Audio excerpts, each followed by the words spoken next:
Hello and welcome to Newsbreak. I'm your host, Nick Steffens. The Panthers and Demons both snatched victory from the jaws of defeat, but first, today's top stories. Local artist Annie Goldberg recently completed the final mural in a beautification project at Oakland Mills Park in Oakland Mills. The project aimed to encourage people to spend time outdoors and visit the county parks, according to Henry County Conservation Director Caleb Waters. Goldberg found the experience rewarding as she interacted with visitors who stopped to chat and even received art supplies from a kind stranger. Waters expressed his surprise at the positive response on social media and reported an increase in park traffic. The mural project is part of a larger beautification initiative by the Conservation Board, which aims to enhance various aspects of the parks. Waters drew inspiration from conversations during his participation in Leadership Mount Pleasant, a program organized by the Chamber of Commerce. Goldberg dedicated the entire month of May to completing the project, with the largest mural titled Summer Symphony taking 41 hours to finish. The murals feature natural and outdoor themes, such as prairie scenes and wetlands, incorporating native flowers, bugs, and wildlife. Waters particularly appreciated the inclusion of bees in the artwork, highlighting the significance of pollinators. These murals, including By the Pond and River Sunset, will serve as welcoming attractions for park visitors, with Waters planning further improvements in the future. Authorities are on the lookout for a suspect involved in a string of thefts from unlocked cars and two unlocked garages on West Madison Street in Washington. The incidents occurred during the early morning hours of Sunday, June 4th. The Washington Police Department shared photos on Facebook of a masked individual captured by a doorbell camera and appealed for public assistance in identifying the suspect. Tips can be reported at 319-653-2107. The suspect attempted to break into a locked residence but was unsuccessful before targeting the garages. Law enforcement believe the individual is likely responsible for multiple burglaries in recent months. The department's call for service logs reveals at least 13 burglary-related calls since May 1st, with several involving thefts of cash from unlocked vehicles similar to the Sunday incident. Concerned community members have urged others to be vigilant and ensure their doors are locked. The Facebook post garnered significant attention, with 485 shares as of Tuesday morning. Henry County Sheriff's Office in Mount Pleasant has begun distributing drug disposal pouches to the public at the Healthy Henry County Community Stride into Summer Family Walk event. These pouches, provide free of charge, are part of the county's efforts to combat the opioid epidemic. The funds for the disposal pouches came from a settlement the county received in 2022 from opioid distributors. The Sheriff's Office is responsible for managing and dispersing the funds. The primary goal is to promote opioid prevention and treatment. Sheriff Rich McNamee mentioned that they have already distributed many disposable pouches at the event and plan to expand distribution by working with other local law enforcement agencies and pharmacies. The pouches, called Dedera drug disposal pouches, are sealable and can deactivate and safely dispose of pills, patches, and small amounts of liquid. Proper disposal of medications is crucial to prevent abuse and unauthorized access. The Sheriff's Office also offers a drug drop box in their lobby for medication disposal. Officials in the city of Washington, prompted by guidelines from the Department of Natural Resources and the Environmental Protection Agency, have launched a Google survey to gather information on water service lines for every address in the city. The initiative is in response to President Joe Biden's executive order to remove all lead pipes from water infrastructure.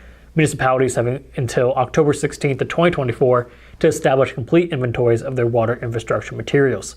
Washington City Administrator Deanna McCusker acknowledged that the challenge of collecting this data, particularly for older buildings. The city has attached the survey notice to utility bills, shared information through community partners, and utilized social media and websites to disseminate it. As the deadline approaches, the city plans to employ more direct methods, such as calling, emailing, and even knocking on doors to reach property owners who have not completed the survey. Participants are required to identify their water lines material and can seek assistance by contacting the city. Additionally, the city is collaborating with other government entities to identify the materials used in public infrastructure. Henry County Public Health, Henry County Health Center, and ISU Extension and Outreach have joined forces to conduct a community health assessment in Henry County. The assessment aims to gather input on important factors for a healthy community, challenges in accessing health care, and top priorities for improving overall health in the county.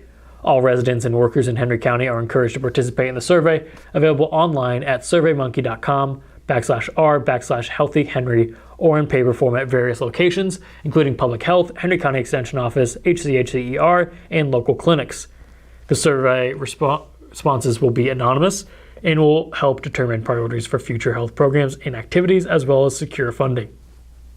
The community is urged to spread the word and ensure as many individuals as possible participate in the survey.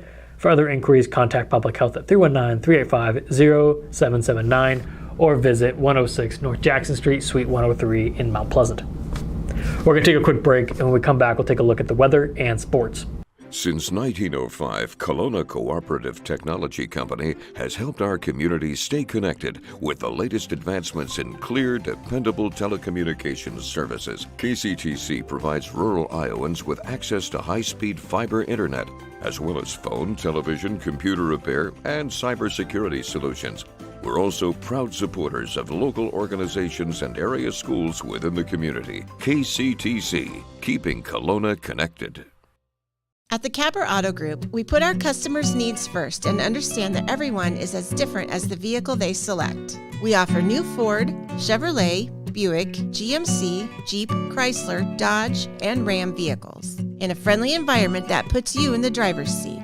When it comes to service, we maintain factory-trained technicians and competitive pricing. The Capper Auto Group still believes that service after the sale provides the best customer experience. Come see the Capper experience for yourself.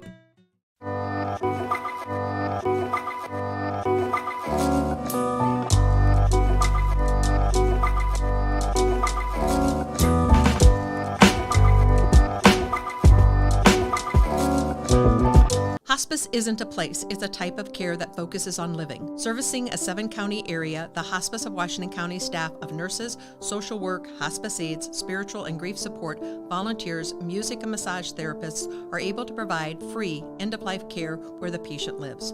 We write wills, give consent for organ donation, but rarely is there a plan for what we would want the final phase of our lives. At Hospice of Washington County, we encourage our patients to be in charge of their healthcare decisions while maintaining quality of life. Been in healthcare for many years.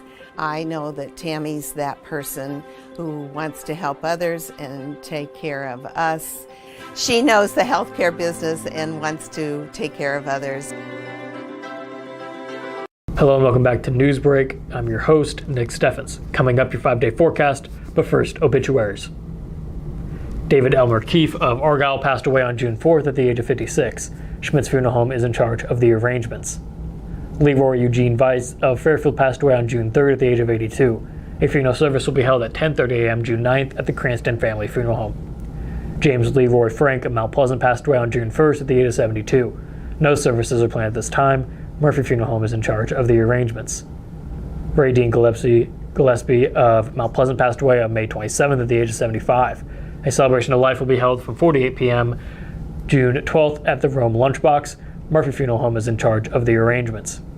Gay Eileen Morton Wolf of Phoenix, Arizona passed away on May 29th at the age of 89. Per her wishes, no services will be held. Samantha K. York of Wayland passed away on June 2nd at the age of 26. A celebration of life will be held at 1:30 p.m. June 10th at the First Assembly of God. Jones and Needham Funeral Home is in charge of the arrangements. Ruth Elizabeth Bartow of Washington passed away on June 2nd at the age of 91. A graveside service will be held at 11 a.m. June 9th at Elm Grove Cemetery. Jones and Needham Funeral Home is in charge of the arrangements. Robert Eugene Bozislaw of Washington passed away on June 2nd at the age of 84. A celebration of life will be held at 11 a.m. June 23rd at the Jones and Eden Funeral Home. That was obituaries. It is now time for your 5-day forecast. We started the day off with some rain, but has since cleared off and the high is 80. Tomorrow it'll be 79 degrees and mostly sunny. On Friday, temperatures will rise slightly to 83 degrees and it will remain mostly sunny. There's a chance of rain again on Saturday and the high will be 82. That rain will continue into Sunday morning and it will be 76. We're going to take another quick break, and when we come back, we'll take a look at sports. Federation Bank is a locally owned bank providing award-winning customer service.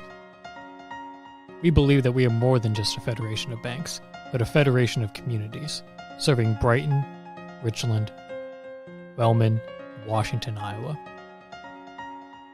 Federation Bank's highly skilled staff is here to make sure you are able to accomplish your personal and professional goals, whatever they may be.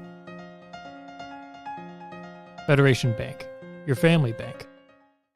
When you aspire to be a dancer, you are both an artist and an athlete. Your strength combines with beauty and grace seamlessly. Your efforts result in enhanced coordination, the ability to cooperate and compromise with others, and the confidence to perform in front of an audience. not to mention the fun you will have and the lifelong friendships you will develop. We are enrolling now for fall classes, and we would love to see you shine like the star that you are. Join us for dance and tumbling at Stairway to the Stars. Please visit our website for online registration.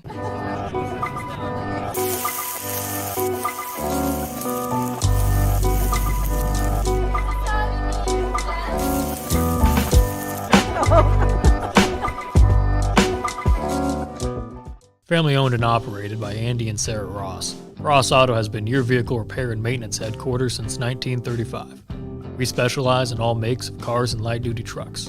With our variety of available services, let us help you keep rolling and your vehicle operating efficiently. Services include general auto repair, alignments, brakes, fuel injection, and more. Schedule your appointment today at 319-653-5656. That's 319-653-5656. You know, it's not a question of what all you have and so on with your life. It's who is in your life and how much you care for them and how much they care for you. And Tammy definitely cares.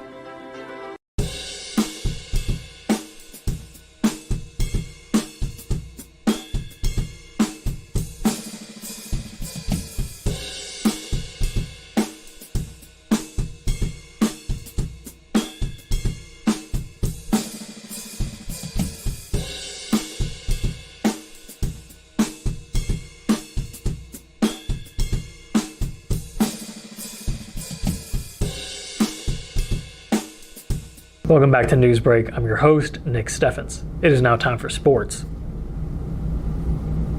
The Washington baseball team stormed back to grab victory out of the jaws of defeat at Fort Madison on Monday night. In Game 2, however, the tables were turned. A 3-run 7th inning helped Washington turn a 5-3 deficit into a 6-5 victory in Game 1. In Game 2, the Bloodhounds rallied from 4 runs down to win 9-5. Fort Madison's 5-3 lead in Game 1 came on a 4-inning fourth. The win for the Demons was the first in 6 tries against the Bloodhounds. Washington scored 5 runs over the first 2 innings in Game 2. Fort Madison responded with 4 to tie it in the third and 4 more in the fourth. Washington is now 3-7 overall and 3-2 in conference play. The Demons will take on Fort Madison once more on Thursday, this time at home. Mount Pleasant softball team aimed for 2 wins in the Southeast Conference but settled for 1. In Game 1, the Panthers triumphed over Keokuk with a 12-6 victory. Despite Keokuk's early 4-run lead, the Mount Pleasant fought back with consistent scoring, taking the lead 5-4. Bethany Drury and Aston Clark played key roles in securing the win. Clark went 3 for 4 with a triple, double, and 5 RBIs, while Drury contributed an RBI single. Jolene Martin pitched a complete game, allowing 1 earned run and striking out 9. In Game 2, Mount Pleasant faced a 7-0 and 10-2 deficit, but managed to come back, falling short with a 13-10 loss. Jane Housh led the team with 5 RBIs, and Emma Starr went 3 for 5 with a triple and 2 RBIs. Mount Pleasant now holds a 3-8 overall record and 1-4 in SEC play. They will face Keokuk on the road for Game 3 on Thursday. Mount Pleasant baseball team secured a pair of wins against the Keokuk Chiefs, improving their Southeast Conference record to 3-2. In Game 1, the Panthers dominated with an 11-1 victory in 5 innings. Starting pitcher Jake Ensminger silenced the Chiefs' offense, allowing 1 earned run over 4 innings while striking out 6. Payson Coleman went 2 for 3 with 2 RBIs, and Peyton Higgins contributed 2 RBIs as well.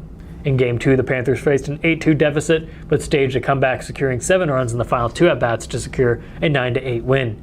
J.C. Sitar played a crucial role with the 2-out, 2 RBI triple. Carter Amos led the team with a triple and 3 RBIs. The Panthers now hold a 4-5 overall record and 3-2 in SEC play. They will conclude the series against Keokuk on Thursday in Keokuk. That is the news for Southeast Iowa. I've been your host, Nick Steffens. This has